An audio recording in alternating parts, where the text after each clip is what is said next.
یہ عقیدہ بنا لینا کہ اللہ اسے کبھی معاف نہیں کرے گا،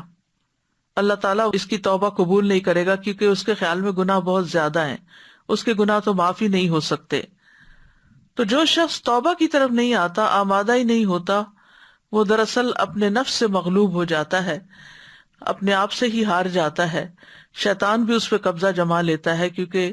مایوس ہونے والے پر شیطان جلد حملہ کرتا ہے اور وہ اس کو اپنے قابو میں بھی لے لیتا ہے۔ اور بہت سے لوگوں کی ایسی کیفیت ہو جاتی ہے، کبھی کسی طرح کی مایوسی ہوتی ہے، کبھی کسی طرح کی۔ شیخ سعدی کہتے ہیں کہ اللہ کی رحمت سے مایوس ہونا بڑے بڑے ممنوعات میں سے ہے۔ اس کی دو اقسام ہیں۔ نمبر ایک، کفار کا اللہ کی رحمت سے مایوس ہو کر وہ سارے اسباب چھوڑ دینا جو اللہ کے قریب کرتے ہیں، اور نمبر دو، گناہگاروں کا اپنے گناہوں اور جرائم کی کثرت کے سبب اللہ کی رحمت سے مایوس ہونا،